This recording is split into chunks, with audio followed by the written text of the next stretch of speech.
Yung oras inyo mo to. So, hindi naman tayo sa bagong video ng GTA sa roleplay.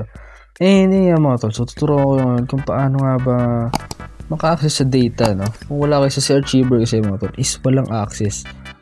So, tuturo ko sa inyo para maka-access gamit ang IADB mga tol, tsaka X-File Manager. So, hindi naman na ito bago sa karamihan, no? So, gusto ko lang i-share sa iba na hindi pa nakakaalam mga tol. So, marami pa kasi hindi alam kung paano gamitin to, no? So, yung iba wala kang sa archiver and sa files. So, minsan siya nag-update mga tol. So, nawawala yung access.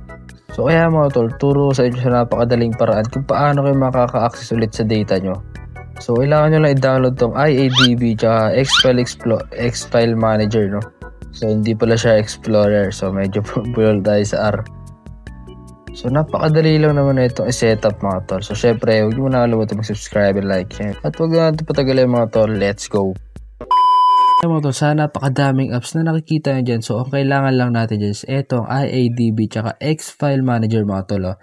So, download nyo na sa Play Store yan. So, libre lang yan. So, ilang kailangan natin para maka-access kayo sa data. Syempre, unahin natin ditong i-open at i-start yung IADB muna mga tol, no? Ayan, once na ma-open nyo yan mga tol, so punta lang kayo sa pairing, no? So, meron din step-by-step guide. So, pero, ito mga tol, so punta tayo dito sa pairing. Ayan, pindutin lang natin itong pairing na ito mga tol. Then, meron dyan developer option. So, para magkaroon kayo ng ma-connect nyo ito mga tol. So, kailangan is naka-open yung developer option nyo. Ayan, katulad sa akin. So, naka-open siya, no?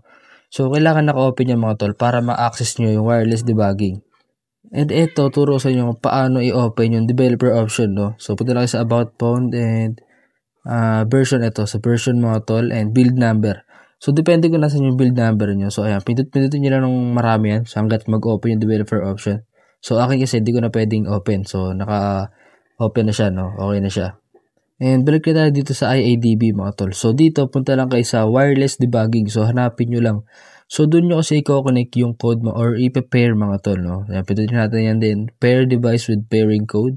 And yung code na yung mga tol, may lalabas na notification sa taas nyo. Enter pairing code. So, i-enter nyo lang yan mga tol. So, kailangan is naka-allow yung notification na IADB nyo. And after nyo ma-pair yan mga tol, so pwede nyo i-start tong IADB. And once na ma-start nyo yan mga tol, pwede na kayo magkaroon ng access sa X-File Manager. So, doon nyo na makikita yung data ng apps. So, ito mga tol, papakita ko sa inyo na makaka-access na tayo dito sa data ng apps natin o sa GTA SAMP, no? So, punta lang tayo ng internal storage mga tol sa may SAMP file natin. And then, Android data. Ayan mga tol, makita nyo, so meron na.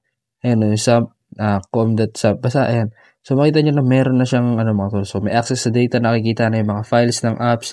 So, kagandahan dito mga tol, pwede rin nyo rin i-pin sa top yung mga files para di kayo mahirapan maghanap, no?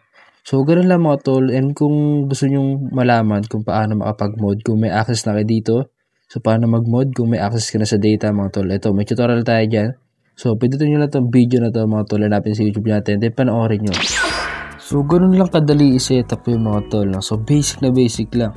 So, kaya kung nagustuhan nyo itong ating panibagong tutorial, no? Huwag nyo kalimutan mag-subscribe syempre at share na rin sa mga tropa nyo. Share nyo kung kanina share sa nanay nyo, sa tatay nyo, kapatid nyo, no? Pero, ayun lang mga tol. So, salamat sa pagpapanood at support, syempre, peace out.